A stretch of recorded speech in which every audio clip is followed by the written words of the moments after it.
Bonjour à tous. Dans cette vidéo, on va voir la partie 5 de la séquence dipôle RC condensateur dans laquelle on va voir comment établir l'équation différentielle en UC pendant la décharge du condensateur et la solution de cette équation différentielle.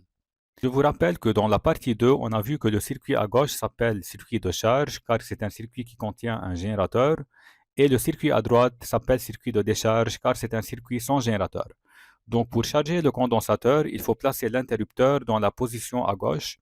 Dans ce cas, le condensateur va se charger progressivement au cours du temps et à la fin de la charge, la tension UC au bord du condensateur sera égale à celle du générateur, donc UC égale à E à la fin de la charge.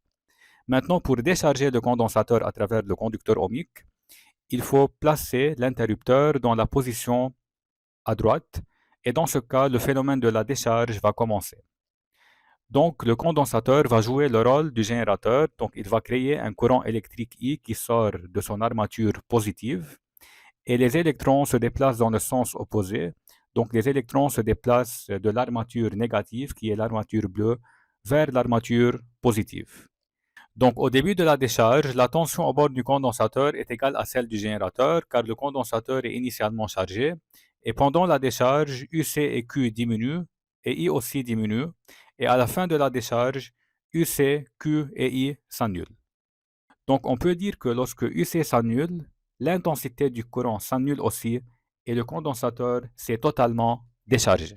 C'est-à-dire, à la fin de la décharge, la tension, l'intensité et la charge s'annulent en même temps. Équation différentielle en UC pendant la décharge.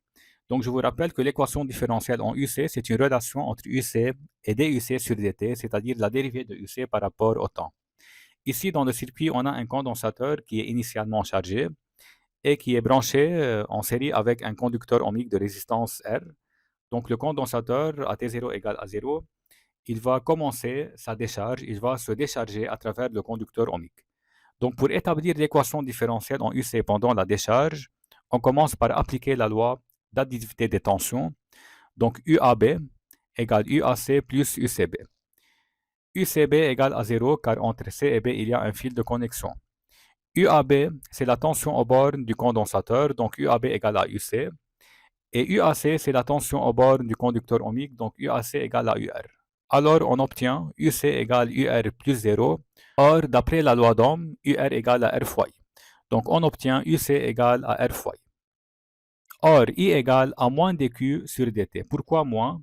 Car le sens positif, d'après la figure, entre par l'armature qui porte la charge moins Q, donc I égale à moins dQ sur dt. Et on sait que Q égale à C fois UC, donc on obtient I égale à moins dérivé par rapport au temps de C fois UC, donc c'est moins C DUC sur dt. En remplaçant I par moins C DUC sur dt, on obtient UC égale à moins RC DUC sur dt. Alors, UC plus RC DUC sur dt égale à 0. C'est l'équation différentielle du premier ordre en UC. Donc, on a trouvé une relation entre UC et la dérivée 1 de UC par rapport au temps.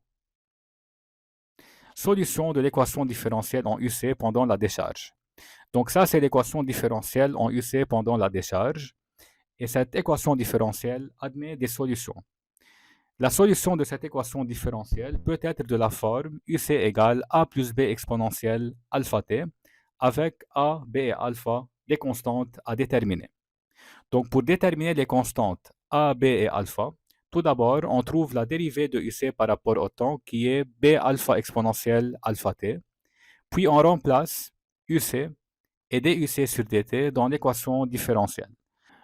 Donc on va mettre à la place de DUC sur dt B exponentielle alpha t et à la place de UC A plus B exponentielle alpha t. Donc on obtient 0 égale RCB alpha exponentielle alpha t plus A plus B exponentielle alpha t.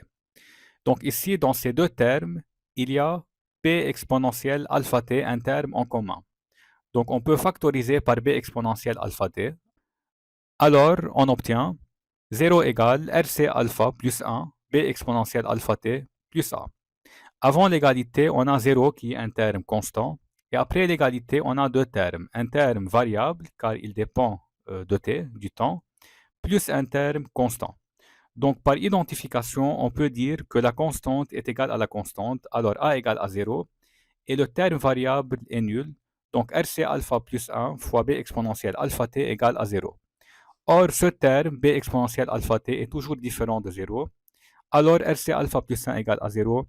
Donc alpha égale à moins 1 sur RC. Si on remplace A et alpha dans UC, on obtient UC égale 0 plus B exponentielle moins T sur RC, c'est-à-dire UC égale B exponentielle moins T sur RC. Il reste à trouver la constante B. Pendant la décharge, le condensateur est initialement chargé. Alors, AT0 égale à 0, UC0 égale à E. En remplaçant UC par E et T par 0, on obtient B exponentielle moins 0 sur RC égale à E. Donc B exponentielle 0 égale à E.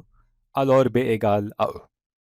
On vient de trouver que A égale à 0, B égale à E et alpha égale à moins 1 sur RC. Donc si on remplace A, B et alpha dans UC, on obtient UC égale 0 plus E exponentielle moins T sur RC. Donc UC égale E exponentielle moins T sur tau avec tau égale à RC.